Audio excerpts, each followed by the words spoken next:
ओम श्री साई नाथाय नमः।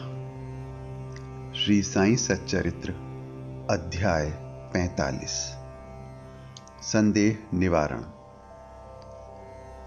इस अध्याय में काका साहेब दीक्षित का संदेह और आनंदराव का स्वप्न तथा बाबा के शयन के लिए लकड़ी का तख्ता, इन विषयों का वर्णन होगा।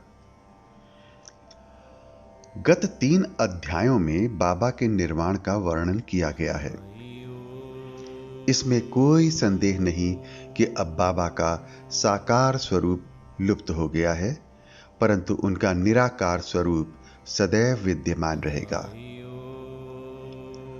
अभी तक केवल उन्हीं घटनाओं और लीलाओं का उल्लेख किया गया है जो बाबा के जीवन काल में घटित हुई थीं। उनके समाधिस्थ होने के पश्चात भी अनेक लीलाएं हो चुकी हैं और अभी भी देखने में आ रही हैं, जिनसे यह सिद्ध होता है कि बाबा अभी भी विद्यमान हैं और पहले की ही भांति अपने भक्तों की सहायता किया करते हैं। बाबा के जीवन काल में जिन व्यक्तियों को उनका सानिध्य या सत्संग प्राप्त हुआ, यथार्थ में उनके भाग्य की सराहना कौन कर सकता है। यदि किसी को फिर भी ऐन्द्रिक और सांसारिक सुखों से वैराग्य प्राप्त नहीं हो सका, तो इसे दुर्भाग्य के अतिरिक्त और क्या कहा जा सकता है। जो उस समय आचरण में लाया जाना चाहिए था और अभी भी लाया जाना चाहिए, वह है अनन्य भाव से बाबा की भक्ति। समस्त चेतनाओं, इंद्रिय प्रवृत्तियों और मन को एकाग्र कर बाबा के पूजन और सेवा की ओर लगाना चाहिए। कृत्रिम पूजन से क्या लाभ? यदि पूजन या ध्यान आदि करने की ही अभिलाषा है, तो वह शुद्ध मन और अंतःकरण से होनी चाहिए। जिस प्रकार पतिव्रता स्त्री का विशुद्ध प्रेम अपने पति पर होता है, इस प्रेम की उपमा कभी कभी लोग शिष्य और गुरु के प्रेम से भी दिया करते हैं, परंतु फिर भी शिष्य और गुरु प्रेम के समक्ष पतिव्रता का प्रेम फीका है और उसकी कोई समानता नहीं की जा सकती। माता, पिता, भाई या अन्य संबंधी जीवन का ध्येय अर्थात आत्म साक्षात्कार प्राप्त करने में कोई सहायता नहीं पहुंचा सकते। इसके लिए हमें स्वयं अपना मार्ग अन्वेषण कर आत्मानुभूति के पथ पर अग्रसर होना पड़ता है। नित्य और अनित्य में विवेक, इहलौकिक तथा पारलौकिक सुखों का त्याग, इंद्रिय निग्रह और केवल मोक्ष की धारणा रखते हुए अग्रसर होना पड़ता है। दूसरों पर निर्भर रहने के बदले हमें आत्मविश्वास बढ़ाना उचित है।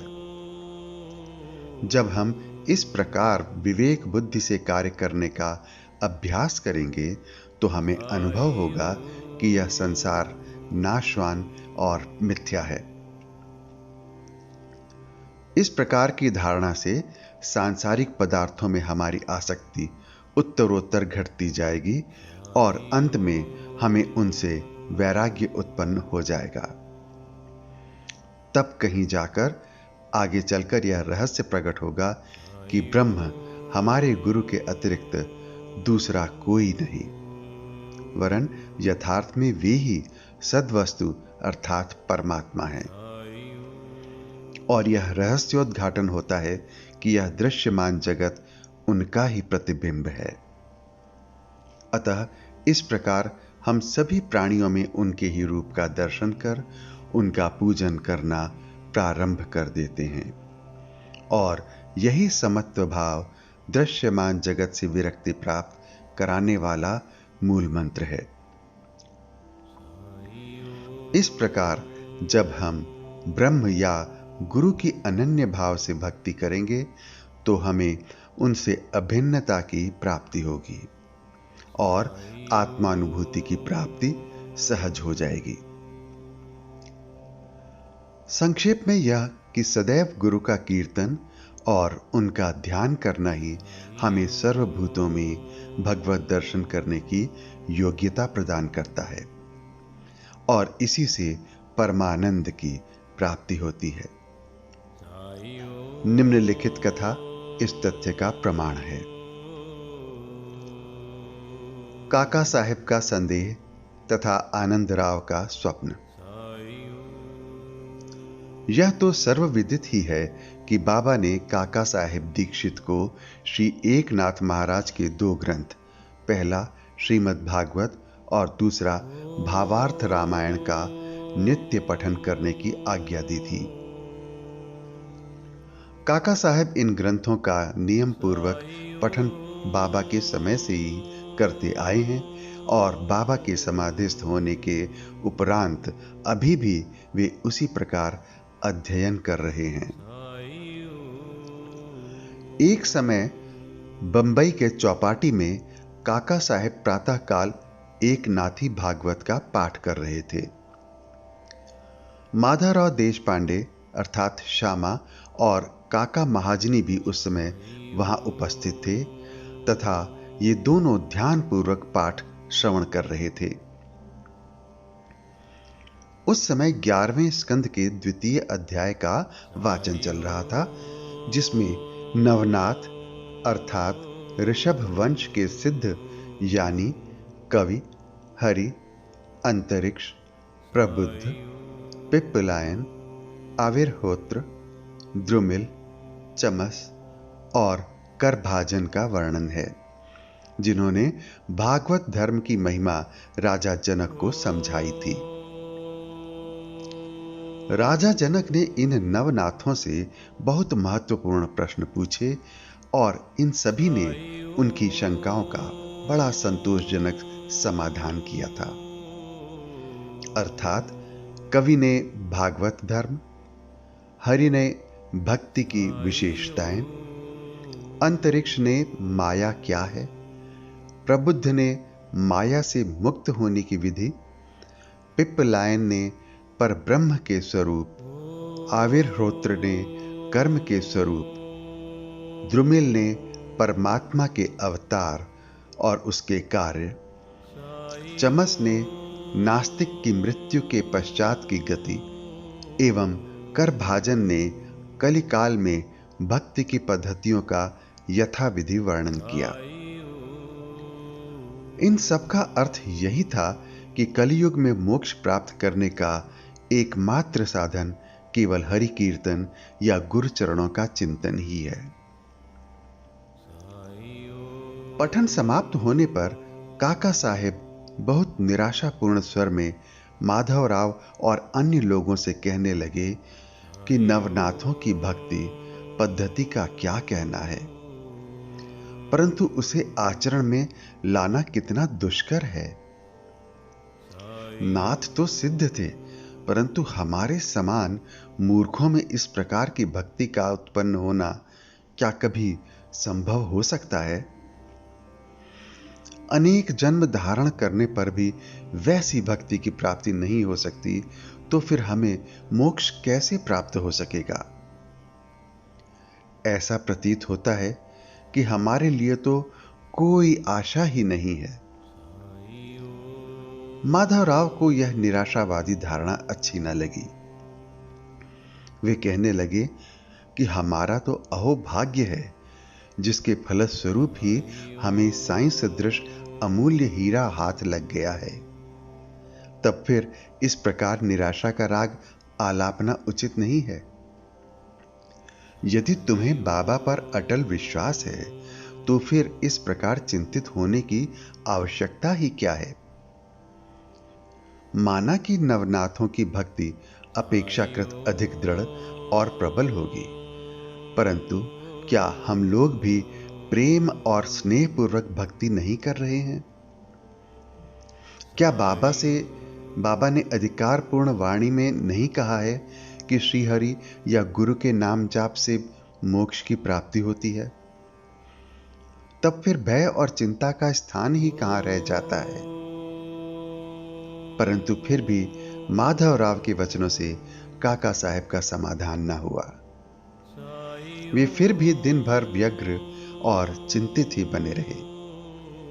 यह विचार उनके मस्तिष्क में बार बार चक्कर काट रहा था कि किस विधि से नवनाथों के समान भक्ति की प्राप्ति संभव हो सकेगी। एक महाशय जिनका नाम आनंदराव पाखाड़े था, माधवराव को ढूंढते ढूंढते वहां आ पहुंचे। उस समय भागवत का पठन हो रहा था।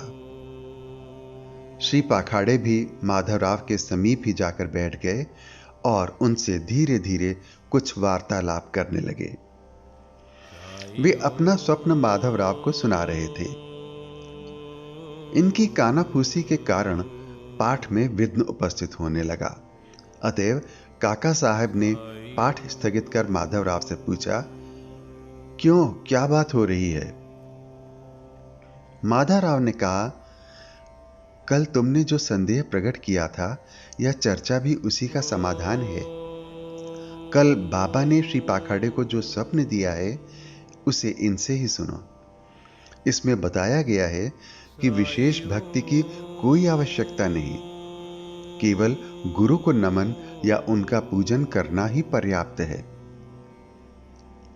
सभी को स्वप्न सुनने की तीव्र उत्कंठा थी और सबसे अधिक काका साहब को। सभी के कहने पर श्री पाखड़े ने अपना स्वप्न सुनाने लगे, जो इस प्रकार है। मैंने देखा कि मैं एक अथाह सागर में खड़ा हुआ हूं। पानी मेरी कमर तक है और अचानक ही जब मैंने ऊपर देखा तो साईं बाबा के श्री दर्शन हुए। वे एक रत्न जटित सिंहासन पर विराजमान थे और उनके श्री चरण जल के भीतर थे। यह सुंदर दृश्य और बाबा का मनोहर स्वरूप देख मेरा चित्त बड़ा प्रसन्न हुआ। इस स्वप्न को भला कौन स्वप्न कह सकेगा? मैंने देखा कि माधवराव भी बाबा के समीप ही खड़े हैं और उन्होंने मुझसे भावपूर्ण शब्दों में कहा कि आनंदराव, बाबा के श्री चरणों पर गिरो। मैंने उत्तर दिया कि मैं भी तो यही करना चाहता हूं, परंतु उनके श्री चरण तो जल के भीतर हैं। अब बताओ कि मैं कैसे अपना शीश उनके चरणों पर रखूं? मैं तो निस्सहाय हूं। इन शब्दों को सुनकर श्यामा ने बाबा से कहा, अरे देवा, जल में से कृपा कर अपने चरण बाहर निकालिए ना। बाबा ने तुरंत चरण बाहर निकाले और मैं तुरंत उनसे लिपट गया। बाबा ने मुझे यह कहते हुए आशीर्वाद दिया कि अब तुम आनंद पूर्वक जाओ। घबराने या चिंता करने की कोई आवश्यकता नहीं। अब तुम्हारा कल्याण होगा। उन्होंने मुझसे यह भी कहा कि एक जरी के किनारों की धोती मेरे श्यामा को दे देना, इससे तुम्हें बहुत लाभ होगा। बाबा की आज्ञा को पूर्ण करने के लिए ही श्री पाखाड़े धोती लाए और काका साहब से प्रार्थना की कि कृपा करके इसे माधवराव को दे दीजिए। परंतु माधवराव ने उसे लेना स्वीकार नहीं किया। उन्होंने कहा कि जब तक बाबा से मुझे कोई आदेश या अनुमति प्राप्त नहीं होती, ऐसा करने में मैं असमर्थ हूं। कुछ तर्क वितर्क के पश्चात काका ने दैवी आदेश सूचक पर्चियां निकालकर इस बात का निर्णय करने का विचार किया। काका साहब का यह नियम था कि जब उन्हें कोई संदेह हो जाता तो वे कागज की 2 पर्चियों पर स्वीकार अस्वीकार लिखकर उसमें से एक पर्ची निकालते और जो कुछ उत्तर प्राप्त होता था उसके अनुसार ही कार्य किया करते थे। इसका भी निपटारा करने के लिए उन्होंने उपर्युक्त विधि के अनुसार 2 पर्चियां लिखकर बाबा के चित्र के समक्ष रखकर एक अबोध बालक को उसमें से एक पर्ची उठाने को कहा। बालक द्वारा उठाई गई पर्ची जब खोलकर देखी गई तो वह स्वीकार सूचक पर्ची ही निकली और तब माधवराव को धोती स्वीकार करनी पड़ी। इस प्रकार आनंदराव और माधवराव संतुष्ट हो गए और काका साहब का भी संदेह दूर हो गया। इससे हमें यह शिक्षा मिलती है कि हमें अन्य संतों के वचनों का उचित आदर करना चाहिए, परंतु साथ ही साथ यह भी परम आवश्यक है कि हमें अपनी मां अर्थात गुरु पर पूर्ण विश्वास रख उनके आदेशों का अक्षरशः पालन करना चाहिए, क्योंकि अन्य लोगों की अपेक्षा हमारे कल्याण की उन्हें अधिक चिंता है। बाबा के निम्नलिखित वचनों को हृदय पटल पर अंकित कर लो। इस विश्व में असंख्य संत हैं, परंतु अपने पिता अर्थात गुरु को ही सच्चा पिता मानना चाहिए। दूसरे चाहे कितने ही मधुर वचन क्यों न कहते हों, परंतु अपना गुरु उपदेश कभी नहीं भूलना चाहिए। संक्षेप में सार यही है कि शुद्ध हृदय से अपने गुरु से प्रेम कर उनकी शरण जाओ और उन्हें श्रद्धापूर्वक साष्टांग नमस्कार करो। तभी तुम देखोगे कि तुम्हारे सम्मुख भवसागर का अस्तित्व वैसा ही है जैसा सूर्य के समक्ष अंधेरे का। बाबा के शयन के लिए लकड़ी का तख्ता। बाबा अपने जीवन के पूर्वार्ध में एक लकड़ी के तख्ते पर शयन किया करते थे। वह तख्ता 4 हाथ लंबा और 1 बित्ता चौड़ा था, जिसके चारों कोनों पर 4 मिट्टी के जलते दीपक रखे जाया करते थे।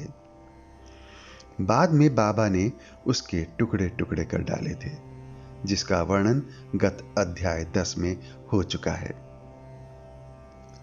एक समय बाबा उस पटिये की महत्ता का वर्णन काका साहब को सुना रहे थे, जिसको सुनकर काका साहब ने बाबा से कहा कि यदि अभी भी आपको उससे विशेष स्नेह है तो मैं मस्जिद में एक दूसरी पटिया लटकाए देता हूं, आप सुखपूर्वक उस पर शयन किया करें। तब बाबा कहने लगे, अब महालसा पति को नीचे छोड़कर मैं ऊपर नहीं सोना चाहता। काका साहब ने कहा, यदि आज्ञा दें तो मैं एक और तख्ता महालसा पति के लिए भी टांग दूं। बाबा बोले, वे इस पर कैसे सो सकते हैं? क्या यह कोई सहज कार्य है? जो उस गुण से संपन्न हो वही ऐसा कार्य कर सकता है। जो खुले नेत्र रखकर निद्रा ले सके वही इसके योग्य है। जब मैं शयन करता हूं तो बहुधा महालसा पति को अपने बाजू में बैठाकर उनसे कहता हूं कि मेरे हृदय पर अपना हाथ रखकर देखते रहो कि कहीं मेरा भगवत जाप बंद ना हो जाए, और मुझे यदि थोड़ा सा भी निद्रित देखो तो तुरंत जागृत कर दो। परंतु उससे तो ये भी नहीं हो सकता। वह तो स्वयं ही झपकी लेने लगता है और निद्रा मग्न होकर अपना सिर डुलाने लगता है, और जब मुझे भगत का हाथ पत्थर सा भारी प्रतीत होने लगता है तो मैं जोर से पुकार उठता हूं कि ओ भगत। तब कहीं वह घबराकर नेत्र खोलता है। जो पृथ्वी पर ही अच्छी तरह बैठ और सो नहीं सकता तथा जिसका आसन सिद्ध नहीं है और जो निद्रा का दास है, वह क्या तख्ते पर सो सकेगा? अन्य अनेक अवसरों पर वे भक्तों के स्नेहवश ऐसा कहा करते थे कि अपना अपने साथ और उसका उसके साथ। श्री सद्गुरु साईनाथार्पणमस्तु। शुभम भवतु।